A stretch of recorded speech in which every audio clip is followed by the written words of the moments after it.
Morning. I'd like to call to order the December 17th public hearing for the City of Tampa's Barrio Latino Commission. Welcome, everyone. I'm Rich Simmons, Chair of the Commission. If you are here to present a project, you will have limited time to make your presentation, so we just suggest being thorough but concise. When coming to the microphone, you will need to identify yourself and your relationship to the project. The commissioners will not ask any questions during your presentation.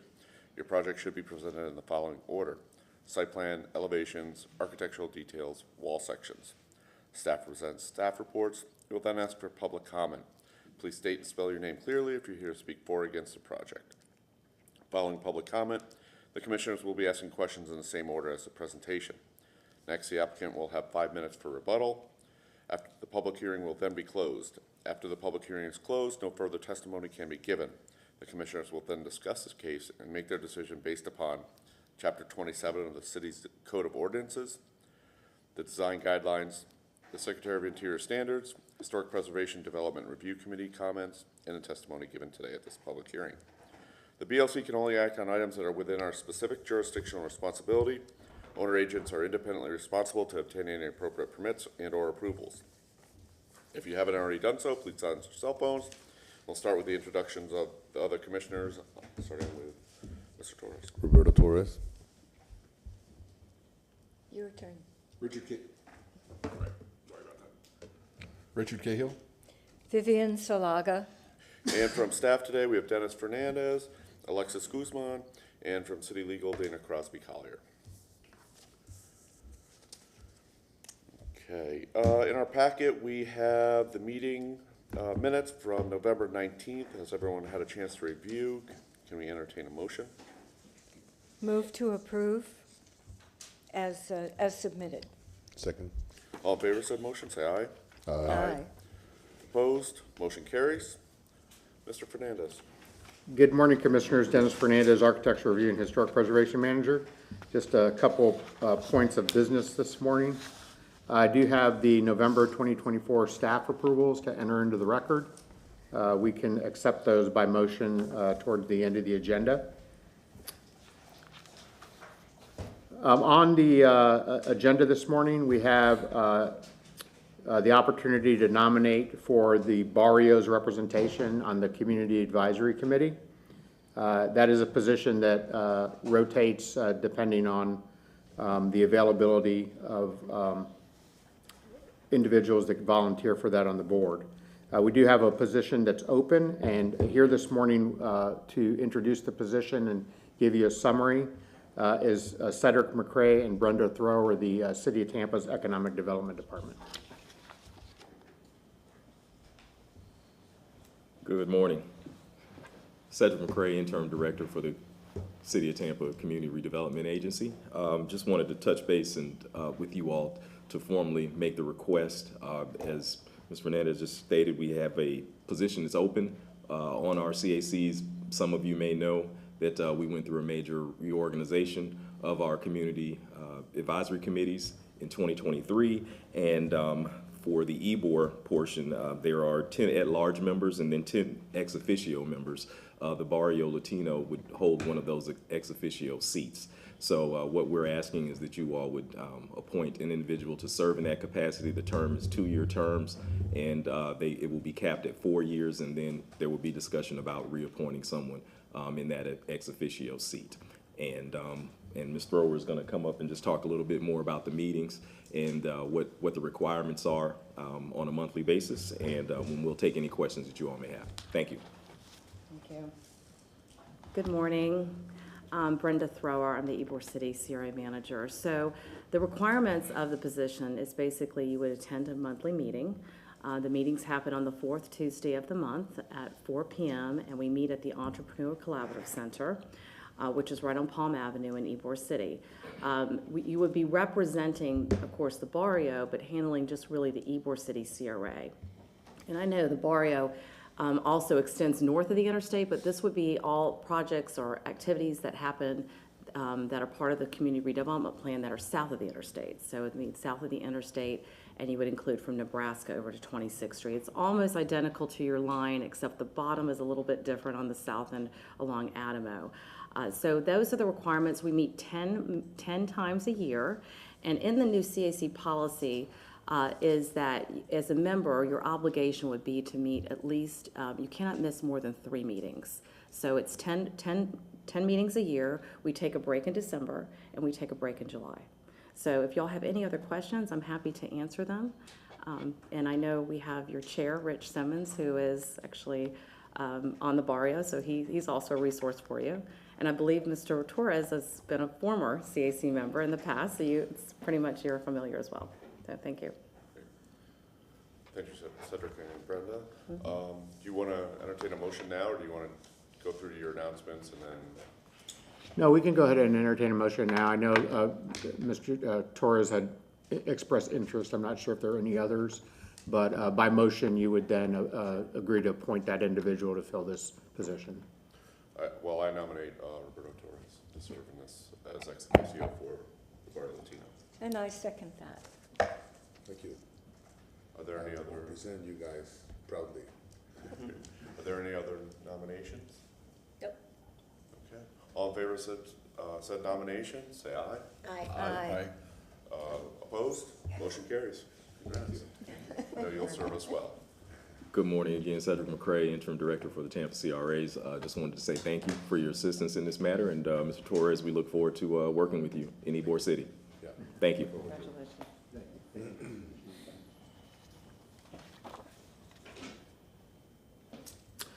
So next on the agenda, I did want to take an opportunity to update the commission on the recent changes to the Ybor City parking lot code. I mentioned this a few months ago.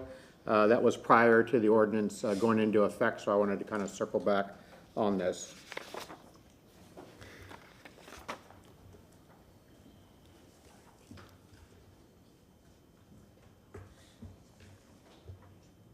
Can you see that on your screens? Okay, great. So this originated through a motion by City Council for staff to recommend changes to improve the safety and security of parking lots in the Ybor City area. That section under the zoning code is 27-178.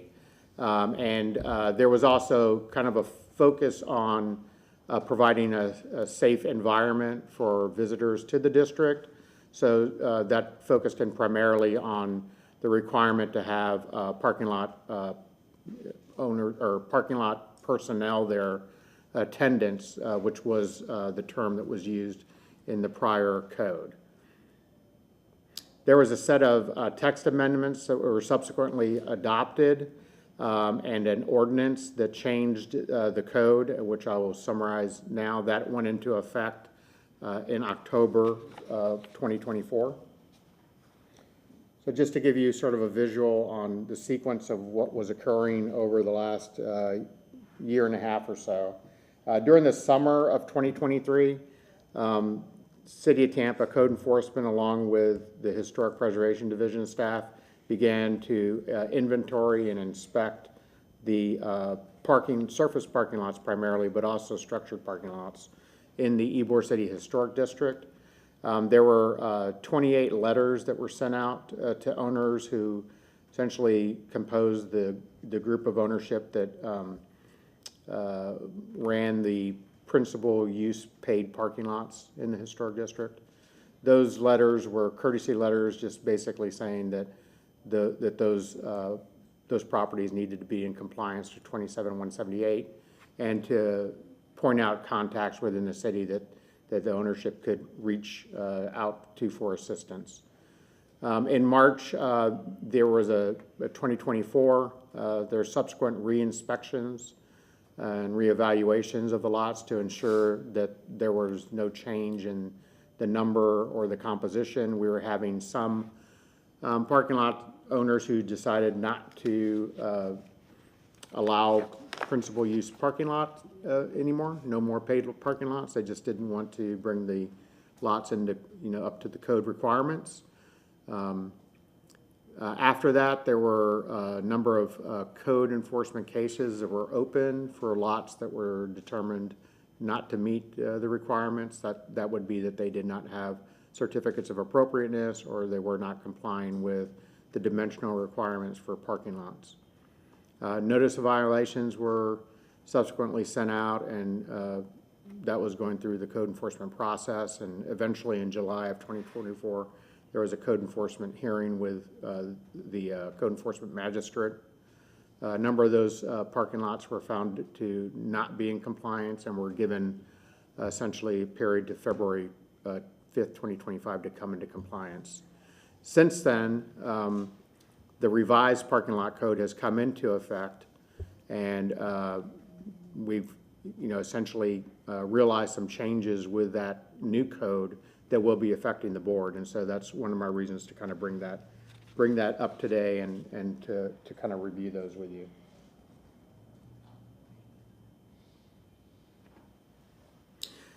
So any parking lot that did receive approval through the Barrio Latino Commission process, that's the certificate of appropriateness process, prior to the October 15th date, that lot is considered to be conforming.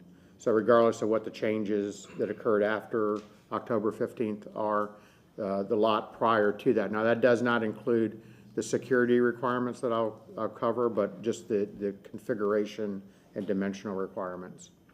After October 15th, there'll be a special use 2 process that a property owner will need to go through. That requires city council approval. So it would be very similar in your experience with making a recommendation like on a plan development or a comp plan change. You would make that same recommendation on the special use that would then be scheduled for city council at a subsequent date.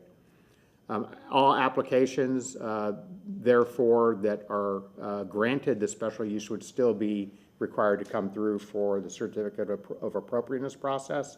The CA process is kind of how we track these for compliance. So once they have their CA, we can then go through and ensure, in the years to come, that they remain as they were approved. Some of the changes within the code was that the vehicle use area buffer will be 5 foot with a 4 foot transparent fence to be approved by the BLC. That gives some buffering from the sidewalks from the public areas. Interior landscaping will be required for lots larger than 7,500 square feet. That does require permanent irrigation. There was an option to hand water previously that was just very ineffective given our climate. So that was determined to be necessary for that to even be successful. A 15-foot buffer is required when lots are adjacent to residential uses. So you recall there are some parking lots that are sort of in between residential structures. Those would require the 15-foot buffer if they were to come through today. Limitations to the size and number of signs. Signage is a key issue. We need signage that is both obviously indicative of what the operating hours and the contact information of the operators are, and the state regulations for alcohol consumption. We're not allowing alcohol consumption on these sites, and towing information. So all that has to be provided, but it has to be provided in accordance with the code requirements. And then probably one of the more significant changes is that the attendant requirement was removed and replaced with a security company. So there needs to be a uniform security company that's hired that would be present on site Thursday, Friday, and Saturdays between the hours of 10 p.m. and 4 a.m. And so that's district-wide. In addition, there's an annual operation and security plan that needs to be submitted to the city by January 1st each year. We're actually in the process of implementing that for the first time. So the role of the BLC and the staff is essentially that all new parking lots will be reviewed by the BLC for CA, and that's the board. That's not staff any longer.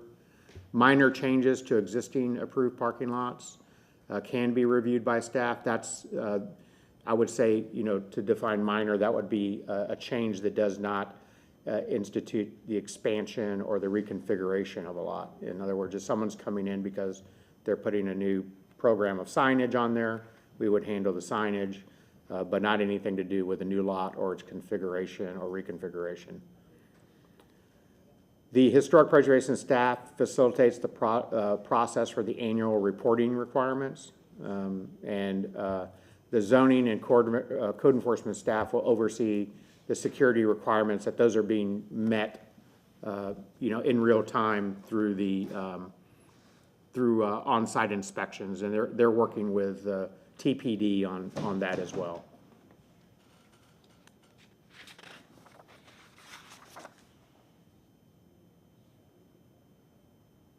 So the annual operation and security plan that was introduced into 27178 requires that there are information that's submitted to the city demonstrates that there are clearly visible uniformed security guards on site. That's done in the form of a contract which specifies the relative requirements of the code between 10 p.m. and 4 a.m.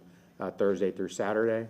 They also, the property owners or parking lot operators have to also submit a plan stating their intent to continue to operate the parking lot.